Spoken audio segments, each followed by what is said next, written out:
That's my last day in France, I mean at work.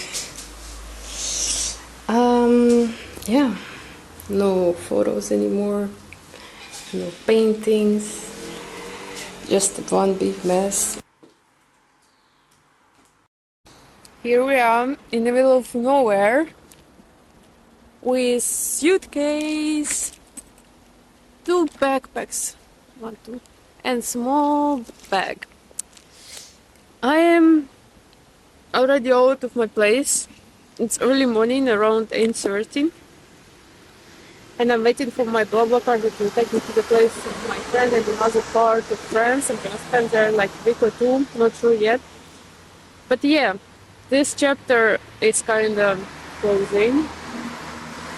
New chapter begins with me being kind of homeless because I don't have any stable address right now. I'm just gonna travel to my friends for a month or two. Yeah, that's gonna be very interesting, but I'm not gonna lie that I'm stressing about how it's gonna be.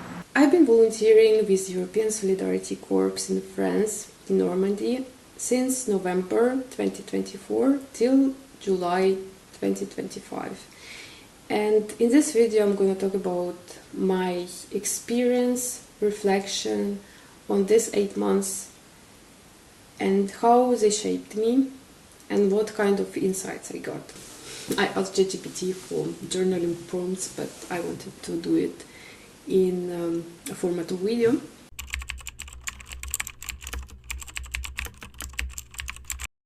Actually, that was very unexpected and very urgent decision because I broke my elbow when I was living in Canada, and I had to come back to Europe to do my physio since it was nearly impossible in Canada. And I needed a place to stay so that I could do my physio for about 2 hours per day, every day. And yeah, my elbow is well now, so I can say this was something that I achieved.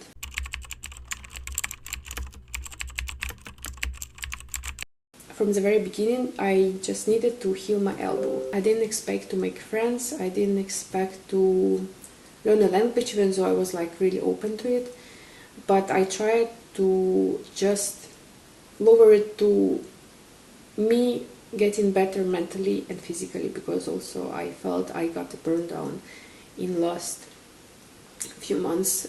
So France for me was just a place to rehab in a way.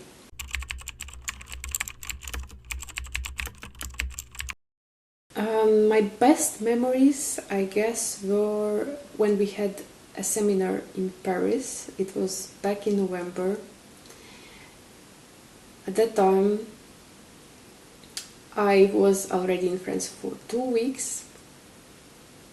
I didn't make friends with my roommates, even though we would get along, you know. But exactly in Paris, I got sick. But at the same time, I made amazing friend from Austria, also from Greece, from Germany. We've been like a group, and later in January they came to visit me. Then I came to visit in May them. So in general, they were my best memories, but they were not completely connected to the volunteering experience, but rather the training that we had.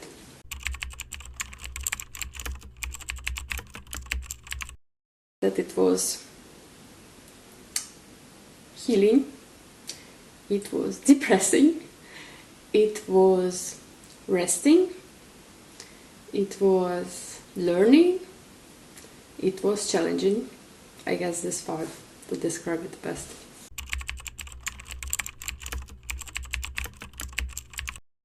I will not hide that I got quite depressed in France due to lack of friends.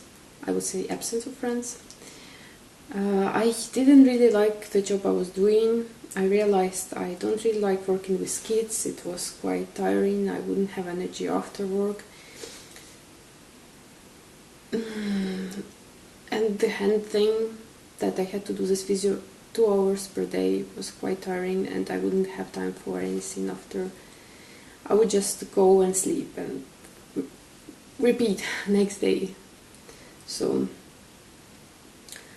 this got me thinking that that's what adult life is like. You just go to your work that you usually hate, get money, and with this money you cook food and you watch YouTube, and that's it. You know, this is so depressing. This experience also got me thinking what I want to do in the future, so that I'm not stuck in this miserable job most of people do. In my journal I would write a lot about what kind of future I would want to have. I wrote like what kind of future I want for myself in 5 years, what I want in 10 years, what kind of partner I want next to me, what kind of job I see myself doing. I realized, for example, that I'm not a team person, but I would love to still work with people, like one-to-one in a way. I would hate this office job. I would rather work for myself. But again, that's something that I would have to work on. That's not gonna happen, I even guess, in the next 5 years, but at least I can think of the ways how I can reach that goal, what kind of education I want to get, because one of my main goals, I guess, in the next few years will be to get into university, European university, so that I have the same competitive advantage of citizen of European Union.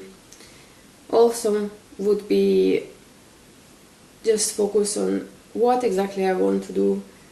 I kind of got the idea a bit, but I'm too scared to say it out loud maybe, because it's very vague and still it's not really connected to my studies. So that wouldn't be the easy path to take, but I guess if that's something that really interests me very long time, because it's been for quite a long time, I guess it's very worth it.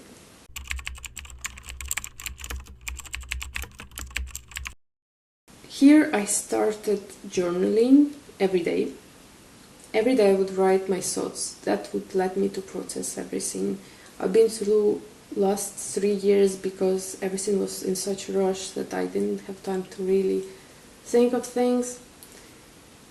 I also started taking better care of myself. I started cooking more healthy stuff. I don't know, just skincare in a way. Trying to maybe sleep more, have a schedule.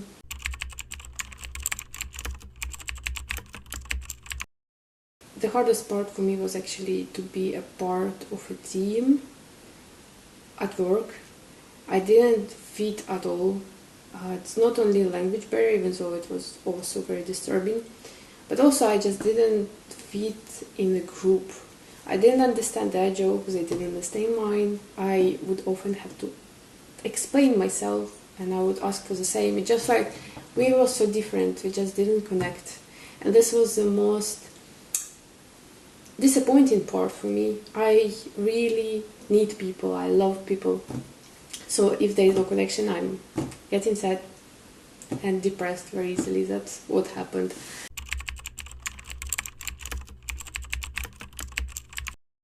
I guess the most I love about France was its food. I mean, I love cheese, I love bread, so I love the pastry. I would go and buy baguette, I would buy camembert, and I would just eat it like that. I didn't like, to be honest, people there. I was trying not to get into the stereotypes of how people perceive French people, but somehow I ended up having the same kind of perceptions at the end, even though I have a French friend. But I feel like most of French people just, I didn't get them again. That was the thing. I wouldn't get them. I didn't feel included, mostly because of language barrier. That's why at the end I kind of started hating on it.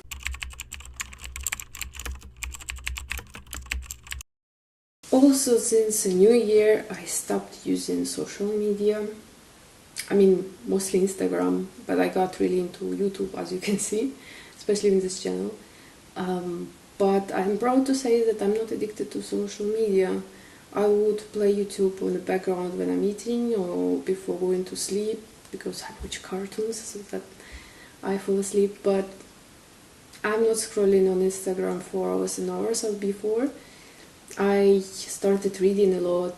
This year was already with 12 books read, and this is a record for me. That's a big number. I'm very impressed because it's only been 7 months.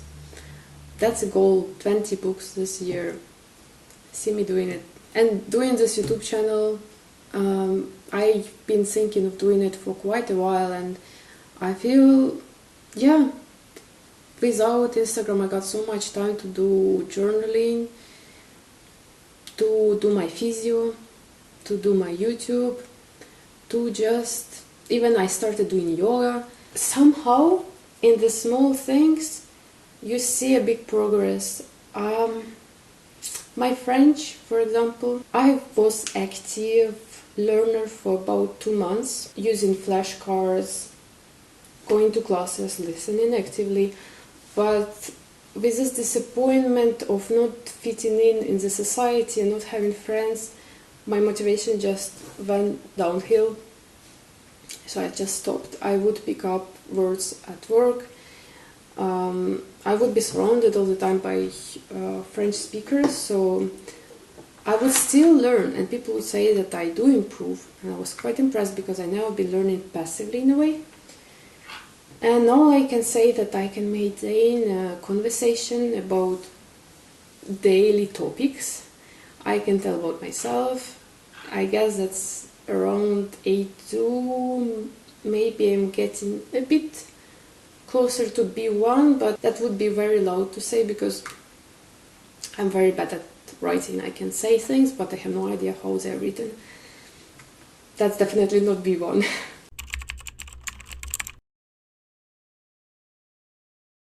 In general, I realized that France is not a place for me. That's not the country where I would want to settle. That's not a culture that I admire the most.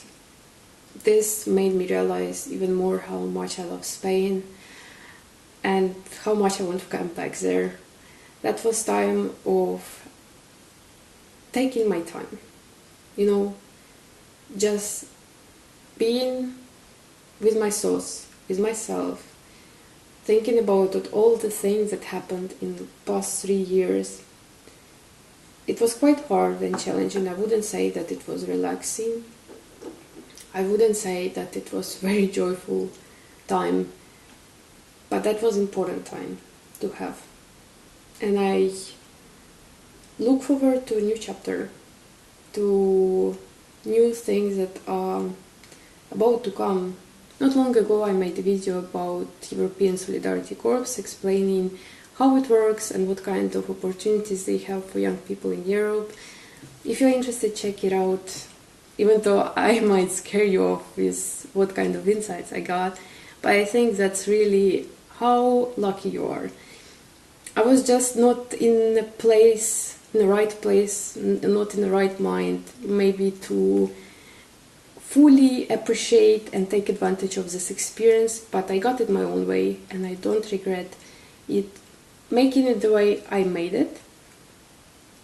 But I also think that it's important that you realize that each experience is very different. This video is mostly not even connected to the European Solidarity Corps, but just to my personal reflection, my life, and what as a person I got from this experience, less in a professional way, but more in a personal way.